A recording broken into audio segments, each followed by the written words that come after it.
The history of the Jews in the Soviet Union is primarily the history of Jews in its component states. Armenia. The history of the Jews in Armenia dates back more than 2,000 years. After Eastern Armenia came under Russian rule in the early 19th century, Jews began arriving from Poland and Iran, creating Ashkenazic and Mizrahi communities in Yerevan. More Jews moved to Armenia during its period as a Soviet republic, finding more tolerance in the area than in Russia or Ukraine. After World War II, the Jewish population rose to approximately 5,000. However, with the dissolution of the Soviet Union, many left due to inadequate services, and today the country's Jewish population has shrunk to 750. Despite small numbers, a high intermarriage rate, and relative isolation, a great deal of enthusiasm exists to help the community meet its needs. There are about 100 Jews presently living in the Republic of Armenia, mainly in the capital Yerevan. They are mostly of Ashkenazi origin and some are Mizrahi Georgian Jews. Azerbaijan. The history of the Jews in Azerbaijan dates back to late antiquity. Historically, Jews in Azerbaijan have been represented by various subgroups, mainly Mountain Jews, Ashkenazi Jews and Georgian Jews.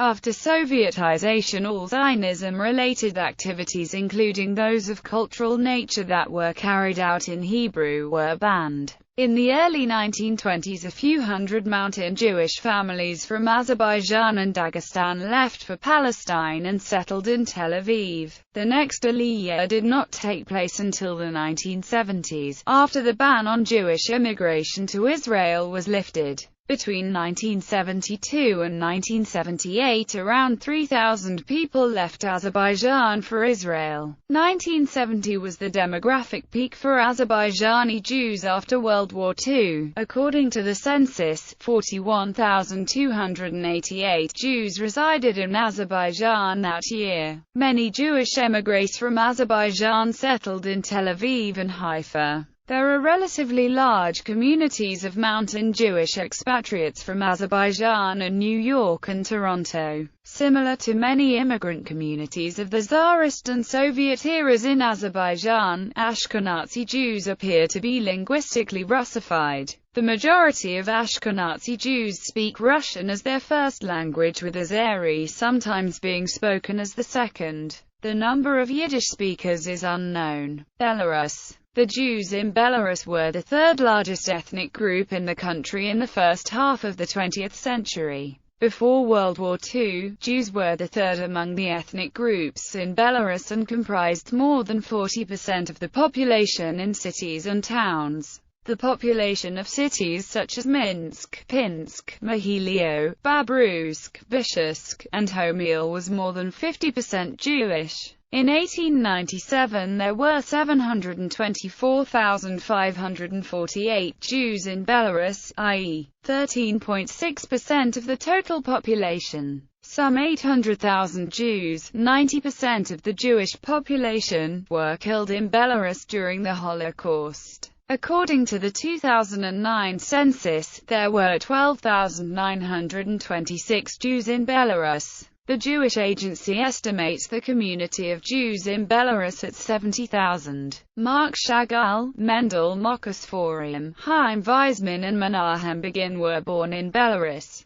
By the end of the 19th century, many Belarusian Jews were part of the general flight of Jews from Eastern Europe to the New World due to conflicts and pogroms engulfing the Russian Empire and the anti-Semitism of the Russian Tsars. Millions of Jews, including tens of thousands of Jews from Belarus, emigrated to the United States of America and South Africa. A small number also emigrated to the British Mandate of Palestine. During the first years of Soviet occupation of Belarus, Jews were able to get managing positions in the country. In WW2, atrocities against the Jewish population in the German-conquered areas began almost immediately, with the dispatch of Einsatzgruppen to round up Jews and shoot them. In the second half of the 20th century, there was a large wave of Belarusian Jews immigrating to Israel, as well as to the United States. In 1979, there were 135,400 Jews in Belarus. A decade later, 112,000 were left. The collapse of the Soviet Union and Belarusian independence saw most of the community, along with the majority of the former Soviet Union's Jewish population, leave for Israel. When most of the former Soviet Union's Jewish population left for Israel, the 1999 census estimated that there were only 29,000 Jews left in the country. However, local Jewish organizations put the number at 50,000, and the Jewish Agency believes that there are 70,000. About half of the country's Jews live in Minsk. Despite anti-Semitic government policies, national Jewish organizations, local cultural groups, religious schools, charitable organizations, and organizations for war veterans and Holocaust survivors have been formed. Since the mass immigration of the 1990s, there has been some continuous immigration to Israel. In 2002, 974 Belarusians moved to Israel, and between 2003 and 2005, 4,854 followed suit. Estonia. The history of the Jews in Estonia starts with individual reports of Jews in what is now Estonia from as early as the 14th century. However, the process of permanent Jewish settlement in Estonia began in the 19th century, especially after they were granted the official right to enter the region by a statute of Russian Tsar Alexander II in 1865. This allowed the so-called Jewish Nicholas soldiers and their descendants, first guild merchants, artisans, and Jews with higher education to settle in Estonia and other parts of the Russian Empire outside their pale of settlement. The Nicholas soldiers, and their descendants, and artisans were, basically, the ones who founded the first Jewish congregations in Estonia. The Tallinn congregation, the largest in Estonia, was founded in 1830. The Tartu congregation was established in 1866 when the first 50 families settled there. Synagogues were built, the largest of which were constructed in Tallinn in 1883 and Tartu in 1901. Both of these were subsequently destroyed by fire in World War II. The life of the small Jewish community in Estonia was disrupted in 1940 with the Soviet occupation of Estonia. Cultural autonomy, together with all its institutions, was liquidated in July 1940. In July and August of the same year, all organizations, associations, societies and corporations were closed.